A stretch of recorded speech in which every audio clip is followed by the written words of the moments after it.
They gave me Vicodin after my knee surgery. They kept prescribing it, so I kept taking it. I didn't know it would be this addictive. I didn't know how far I'd go to get more.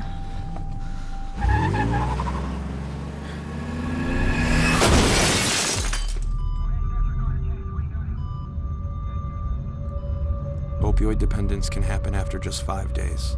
Know the truth, spread the truth.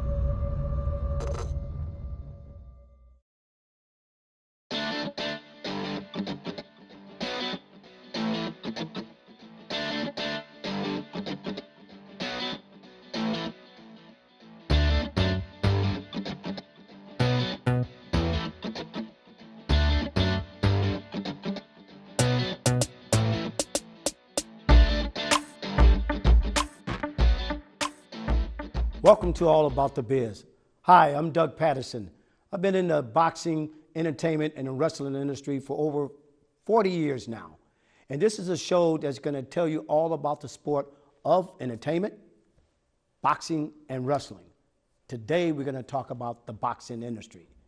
And my guest today is Leslie Washington, registration chair of LBC USA Boxing. Right sitting next to her is Rasheen Ali, coach of international traveling teams, and he has his own gym, DNA Level C Boxing. So we're going to talk about how you can get into boxing, what the age is, and what we could do for you. Leslie, let's talk about registration. People come to me all the time and they ask about boxing and how should they get into it and the age. Let's talk about it. So what's the first thing? What's the ages in the boxing that they have to register? To be able to register for the first time, you must be 8 years old. There's no age limit. I registered somebody 80 years old a couple of years ago. 80 years old? 80, yes. So, I mean, there's no limit on how old you are. They had a bucket list, okay? Okay. But, I mean, the first thing you do is register, and then you send me a copy of your birth certificate, 2 pictures, and your confirmation. And if I get the information on Monday, I mail it out Tuesday. I have a 1-day turnaround. So what is all involved in registration? What's involved in registration? I check, make sure the birth date is correct. And they have a book. The boxers have a white book, the coaches have a red book, and the officials have a blue book. That's how you can tell the difference between who is who. And it's very simple. I mean, the kids are so excited to get their book. And I mean, they're little pictures. I have some kids that look like it's right out of the cradle. I mean, it's adorable. But it's easy to do. The coaches help them. So it's that simple. Well, you don't take a test, but there's some other things involved with registration. They do a background check. Well, for the coaches and the officials, first thing is a background check. That since that debacle with the doctor at the Olympics, now it went from 5 days to 2 weeks. They really check, go backwards, and good for them. Okay. And then the coaches and the officials have to do a safe sport test. And what does that consist of? It's about what goes on in the gym, how you can tell abuse and all that. And one of the questions that I'll never forget is 80% abuse in gyms across the country, not just one place. And then the coaches have to take at least a level 1 coaches exam. Okay. And then after they pass the background check, then I send them their red book. Then after they're registered, then they can go ahead and register their gym, but you must be registered and pass a background check first. Then after that, they can sanction a show. Okay, we talked about sanctioning a show because a lot of time our viewers out there are like, you know, I like to put on a boxing show. What do I need to do to put on a boxing show and work with the youth? They have to be sanctioned? Yes. Well, first you have to be a coach. Then you have to have a gym. Then you can register a show. So the gym must be registered also. Yeah, absolutely. The coaches must be registered. Absolutely. And they do a background check because they're dealing with the youth. Yes. So parents, that way you know, dealing with the youth, doing background check that your youth are safe out there, because a lot of things that happen out here in the boxing industry.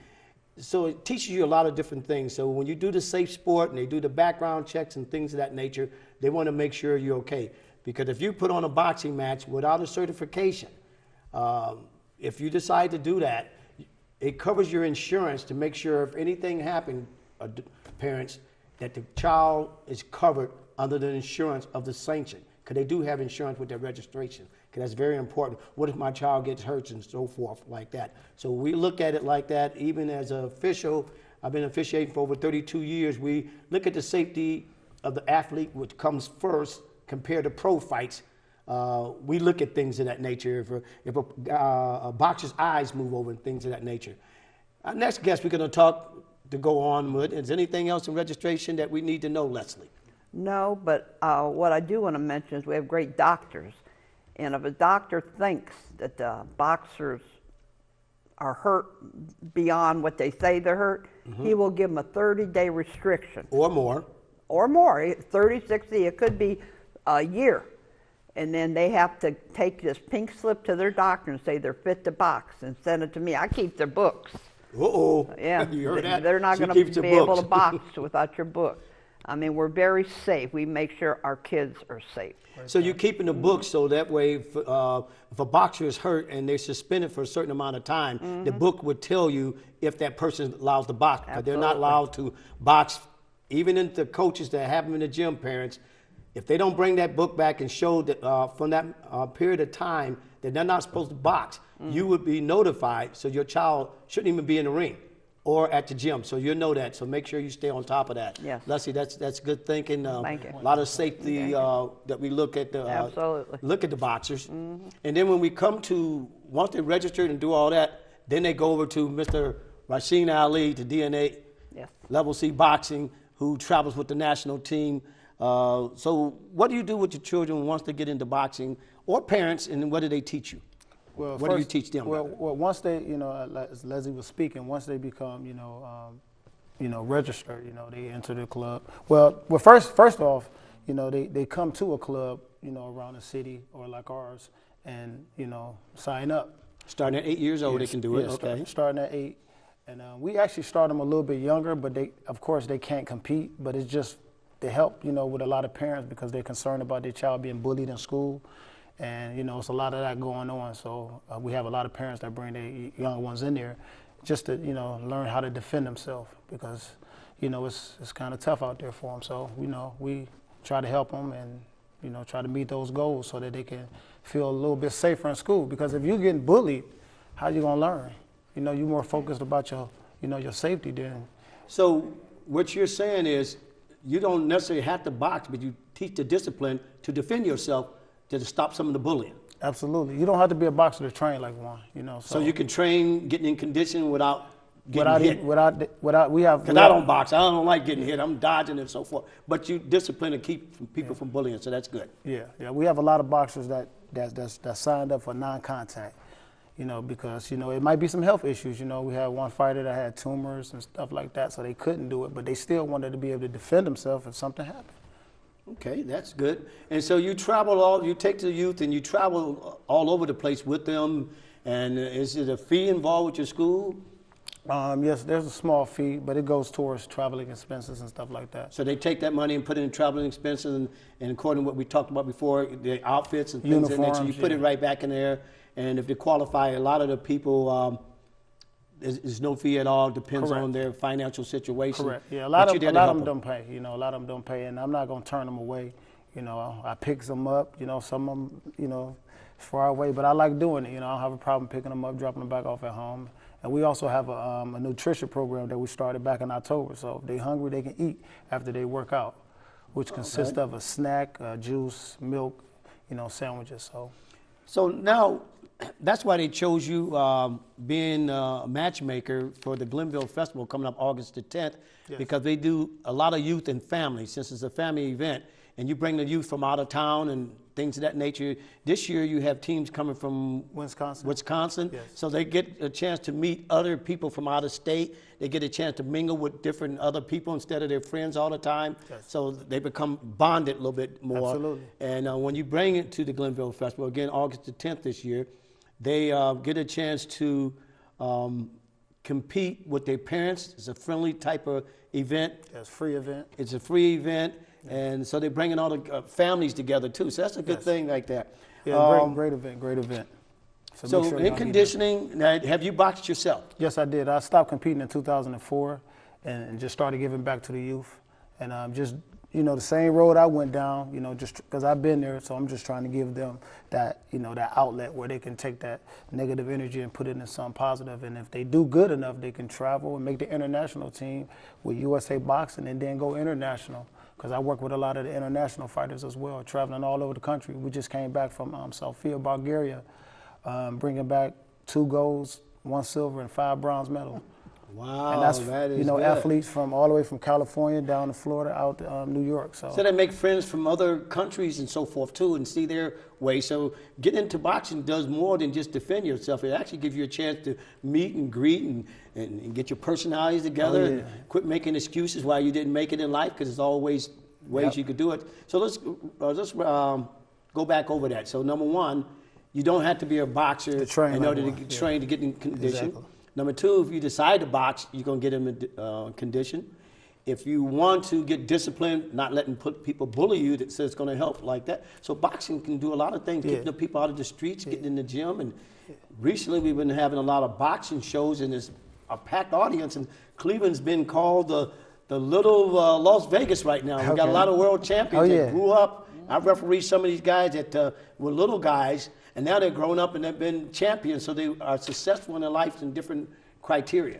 Absolutely, yeah. You know, we're going to talk a little bit more, and we're going to wrap this up coming back. We're going to go to a commercial, and we're going to come right back and talk to you about USA Boxing, what we have in the city of Cleveland, the recreation centers, how you can get involved. We'll be right back with you. This is Doug Patterson, all about the biz.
Welcome back to All About the Biz. Again, I'm Doug Patterson, and you've been hearing about boxing industry and what to do if you decide to get into the boxing industry, how I can help you.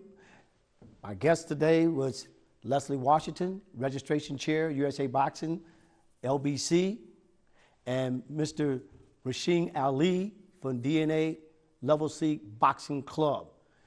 Leslie, is there anything that you would like to say before we get out of here and about the registration that came to your mind? Well, if I haven't answered all your questions, feel free to call me. And my phone number is 330-773-0225. Could you say that again a little slower, please? 330-773-0225. Okay, and that's how you can register. Ali, let's wrap up with you. Anything else you would like to talk about at the end that we might have missed for Yes, our viewing audience? Parents, just, you know, if you need some place to take your son or daughter, because we are co-ed, you can bring them to 4092 Lee Road, Cleveland, Ohio, 44128, right across from the Lee Harvard Plaza. And you can reach us at 216-200-0664. Let's say that number again. Give you a second chance. 216-200-0664. And we'd like to thank Mayor Jackson for supporting us and PAL Organization. The PAL Organization is Police Athletic League, because now you got the police working with the youth. They're working together with the city recreation centers. We have 9 recreation centers throughout the city. You can contact one and find out all about what's going on. You can also go to USA Boxing and pick it up on to see when all the boxing is coming up. Yes. You can go to USA Boxing. So this is all about discipline, endurance, conditioning, and what you could do. I'm Doug Patterson with All About the Biz, and we'll see you next time. Thank you.